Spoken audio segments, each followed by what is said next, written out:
मैं अब ऐसा सवाल नहीं करूंगी कि जिस पे आप परेशान हो और आप कहेंगे खैर मानो क्या सवाल करिए और बाद में थंबनेल पे फिर लोग लगा देंगे बेवफाई के बारे में बता दिया आपने मियाँ की और इस तरह की बातें। अफान के साथ उसके साथ इंटरव्यू हुआ, इकरार भाई पे जोड़ दिया, दुख और परेशान। बिल्कुल। तो फिर आपसे नाराज होते हैं कभी आप इंटरव्यू देके आएंगे? तो मैं अब ऐसा सवाल नहीं करूंगी कि जिस पे आप परेशान हो और आप कहेंगे खैर मानो क्या सवाल करिए और बाद में थंबनेल पे फिर लोग लगा देंगे बेवफाई के बारे में बता दिया आपने मियाँ की और इस तरह की बातें। ऐसा हुआ आपके साथ? क्योंकि ऐसा इंटरव्यू दिया और वो आपने नहीं कहा? बात कोई भी की जाती हो, किसी भी पैराए में की जाती हो, वो सियाको सबाब के बगैर ना एक जुमला उठाएंगे और उस पे कोई भी थंबनेल लगा और के विजुअल्स कोई और लगा, विजुअल्स कोई और लगा। अभी जैसे अफान के साथ उसके साथ इंटरव्यू हुआ, वो एक जनरल डिस्कशन हम कर रहे थे, उसको पता नहीं कहाँ से कहाँ जोड़ दिया, अब्बा को याद करके आंसू आ गए, उसको भी इकरार भाई पे जोड़ दिया, दुख और परेशान। बिल्कुल। तो फिर आपसे नाराज होते हैं कभी आप इंटरव्यू देके आई हो? पहले पूछते थे कभी कि ये ऐसी बात, मैंने कहा आपको तो पता है थंबनेल की कहानी है, लेकिन अब जाहिर है इंटरव्यू पे जाना भी है, बात भी अपनी करनी है, तो अब क्या है, खैर है कोई बात उनका मैं एक इंटरव्यू सुन रही थी, उसमें वो कह रहे थे कि फरा बहुत बहुत करीब है मेरे दिल के और वो बहुत स्वीट हैं और मुझे बहुत अच्छी लगती हैं। तो आपके बारे में जब उन्होंने ये अल्फाज कहे तो मुझे भी सुन के बहुत अच्छा लगा। आपको कैसा लगा? अच्छा लगता है, लेकिन वो इंटरव्यू मैंने सुना नहीं सुना। ये वो क्यों नहीं सुना जिसमें उन्होंने आपकी तारीफ की है? मैंने काफी अरसे से ना इकरार का कोई प्रोग्राम इंटरव्यू उस तरह देखा नहीं, क्योंकि अपनी रूटीन में लगी घर के मुर्गे रहती दाल बराबर वाला सीन हूँ। भी होता है ना? ऐसा ही है कुछ। लेकिन वो कम तारीफ करते हैं, वैसे कम तारीफ करते हैं। कम तारीफ करते हैं? खाने की कभी तारीफ की है? खाने की करते हैं, मेरी तारीफ नहीं करते। मेरे हाथ का खाना बहुत पसंद है, बड़े शौक से खाते हैं, और जब मैं खाते हुए देखती हूँ ना उनको, तो मुझे बड़ी खुशी होती है कि एक आपको वो एक दाद वसूल हो जाती है ना, मेहनत आपकी बड़ी वसूल खुशी हो होती है जाती सब है। कुछ। Yes yes. और खाने की आपने बात की है और आपने कहा है कि दाद भी मिलती है आपको इकरार भाई से। मुझे पता है आप खाना बहुत अच्छा बनाती है, मैंने आपका हाथ का खाया थैंक भी यू। है। ऐसी कौन सी चीज़ है जो आपकी फैमिली को, स्पेशली इकरार भाई को बहुत पसंद आती है, वो स्पेशल खाने आते हैं? इकरार को सारे खाने पसंद है तकरीबन। सब्जी बड़े शौक से खाते हैं, और मिक्स सब्जी बना लो, सादा चिकन बना लूँ मैं, वाइट चिकन बना लूँ, कोफ्ते बना लूँ, कोरमा बना लूँ, दाल बना लूँ, सब शौक से खाते हैं, तकरीबन सब बना लेती हूँ मैं। घर वालों को ज़्यादातर पुलाव अच्छा लगता है, वो ज़्यादा शौक से। चिकन, मटन और बीफ, हर तरह का खा, पुलाव है। इतने खाने आपने बताए हैं, पर आप ही सीखे कहीं से आपने? वैसे कहते हैं लोग कहते हैं जो मीडिया की लड़कियां होती हैं वो खाना नहीं बना सकती। खाना हमने तो सब काम किया है, पोछे लगाए हैं, झाड़ू दिए हैं, कपड़े धोए हैं, बर्तन धोए हैं, अभी भी करते हैं, जब अभी डोमेस्टिक हेल्प है मेरे पास, लेकिन फिर भी मैं काम सारे कितना ज़रूरी है एक लड़की को, चाहे वो वर्किंग लेडी है नहीं है, वो एक माँ है, एक वाइफ है, एक बहन है, एक बेटी है, उसको काम का आना चाहिए और उसको अपना काम करना चाहिए। कितना ज़रूरी है? बहुत ज़रूरी है, ना सिर्फ लड़कियां बल्कि मर्दों को, लड़कों को, और मुझे लगता है लड़कियों से ज़्यादा लड़कों को ये आदत डालनी चाहिए कि तुम भी बहन का घर पे हाथ बटाओ। तुम भी ये काम करो। बेचारी कॉलेज स्कूल से पढ़ के आए, उसको काम पे लगा दिया, ये कोई इंसाफ नहीं है। फिर बाद में ये ट्रेनिंग जो है ना आगे जाके काम आएगी।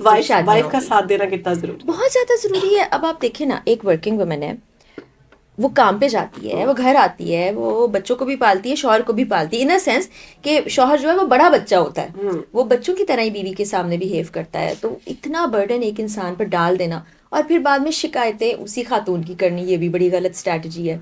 औरत तो इतनी प्यारी होती है, उसको एक प्यार से जुमला बोलेंगे तो वो जो अपनी जान भी निछावर कर देगी, तो उसका साथ दे। बिल्कुल ऐसे है, बहुत ज़रूरी है अप्रिशिएट करना अपने घर की ख़वातीन को। इवन मर्दों को बहुत ज़रूरी है, जब वो जॉब पे जाते हैं या आपके लिए कोई भी छोटा काम करते हैं, वो घर पे आते हैं तो आप उनको स्माइल देकर मिलें, ना कि आप मुंह बनाकर बैठी रहे। ये हमारी अम्मी कहती होती थी अक्सर कि मुंह बनाकर नहीं बैठना। क्या मसला है, मुंह बनाकर ना बैठा करो। आपको मैंने देखा मुंह बनाकर नहीं बैठती, आप नहीं, कभी भी नहीं। नाराज़गी भी हो तो आप स्माइल दे देती हैं, ऐसे क्यों करती हैं? अच्छा, मेरी नाराज़गी बहुत ही कोई एक्सट्रीम बातें जब हो जाती होंगी ना, तो शायद मेरी नाराज़गी होती हो, वो खामोशी, और जो बहुत करीबी लोग हैं उन पे शायद कभी कभार गुस्सा भी होता है मुझे। हमें ज़राए से पता चला है कि आप इकरार भाई से नाराज़ भी नहीं होती। ये ज़राए तो आप लोगों को खुद पता है, ये ज़राए खुद ही है जनाब। मैं आज बता दूं, ये ज़राए जो करते हैं ना सारे, ये वो जानते हैं। नहीं, मैं नाराज़। और आप जैसे ख़वातीन लड़ाई करती हैं, आप लड़ाई भी नहीं करती? मैं लड़ाई भी नहीं करती, मैं सवाल भी नहीं करती, मैं नाराज़ भी नहीं होती, मैं फरमाइशी भी नहीं करती, मैं डिमांड्स भी नहीं करती। तो ऐसी बीवी कहाँ मिलेगी? कहाँ मिलेगी? अब तो मेरा दिल कर पड़ा कि तुम लड़का होती, मैं लड़का होती और आप मेरी बीवी होती। यार ये बड़ी अनयूजुअल ख्वाहिश है। तो नहीं नहीं, माशाल्लाह ये लड़का भी होती तो बड़ी प्यारी हैंडसम होती तो फिर बात बन सकती थी। जैसे हम देखते हैं कि खवातीन में खुद लड़कियों और इमोशंस तो बहुत ज़्यादा होते हैं खवातीन के अंदर, आपके अंदर भी हैं, तो ये कैसे पॉसिबल है कि आप नाराज़ भी नहीं होती, आप माइंड भी नहीं करती, आप गुस्सा भी नहीं करती, सब कुछ करती हैं, या फिर आपने अपने आप को चेंज किया है कि ये क्या फ़ायदा ही नहीं है ये बातें करने का, इससे मामलात ख़राब होते हैं? इसके लिए थोड़ा सा नहीं बल्कि काफ़ी ज़्यादा हमें पीछे जाना पड़ेगा, क्योंकि मेरी अम्मा ने एज सिंगल मदर हमें पाला था। हम्म। तो उनको जब मैं मेहनत करते और पूरा घर भी संभालते ये सब चीज़ें करते देखी थी, तो उस ज़माने से मैंने अपने आप को ना एक मुख्तलिफ बच्चा बना लिया। तब तो मैं बच्चा थी कि मैं वालदा से भी शिकायत नहीं करती थी। मेरे घर वालों से आप पूछेंगे तो उनको ये लगता है कि मेरी ज़िंदगी में कोई मसला ही नहीं हो सकता, और अगर हो भी गया तो मैं बताऊंगी नहीं। ये सबके साथ ऐसा ही है।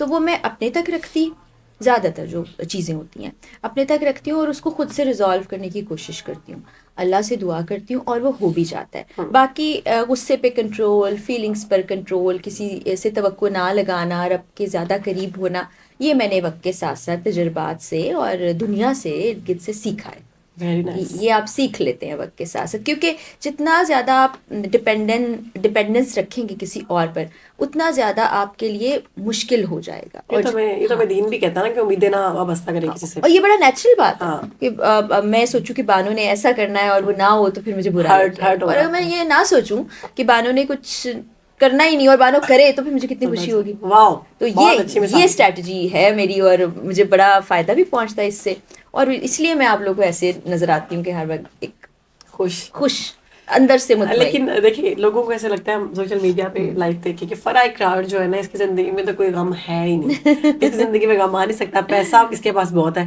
क्योंकि इकरार के पास बहुत पैसा है, फिर फराह इकरार खुद बहुत पैसे कमाती माशाल्लाह यूट्यूब से, और जो आपकी डिफरेंट डिफरेंट इनकम्स हैं, अल्लाह उसमें मजीद इजाफा आमीन करे। आमीन आमीन सुमा। तो ऐसा कितना गलत है ये कि गम नहीं आता और तकलीफ नहीं होती और बुरा नहीं लगता? देखिए, गम और तकलीफ आना बड़ी नेचुरल सी बात है। अगर कोई भी शख्स ये कहे ना कि मुझे ज़िंदगी में कभी गम नहीं आया या दुख नहीं पहुंचा, वो झूठ बोलता है। आपको बिल्कुल गम और दुख, हाँ ये ज़रूर है कि ज़रूरी नहीं है कि सिर्फ पार्टनर से ही आपको गम और दुख मिले, बहुत से और सिर्फ और पैसा लोग होते खुशी हैं। नहीं होती। पैसा, देखिए मेरे पास इतना पैसा है कि मैं अच्छी ज़िंदगी गुजार सकती हूँ, और कुछ ना करके भी। कुछ ना करके भी। और मेरे शौहर जो हैं अभी, चूंकि जब मैं कोई काम नहीं कर रही हूँ तो सारी की सारी मेरी जो है वो क्या कहते हैं जिम्मेदारी उन पर है। लेकिन जब मैं काम कर रही हूँ तो मुझे ये अच्छा भी नहीं लगता कि मैं उनसे लूँ, और मैं बड़ा फाइनेंशियल बैलेंस पे यकीन रखती हूँ, और मैं कभी ना कभी, आप देखते होंगे कि कुछ ना कुछ काम करती रहती हूँ, तो मुझे फारिग बैठना बिल्कुल अच्छा नहीं लगता।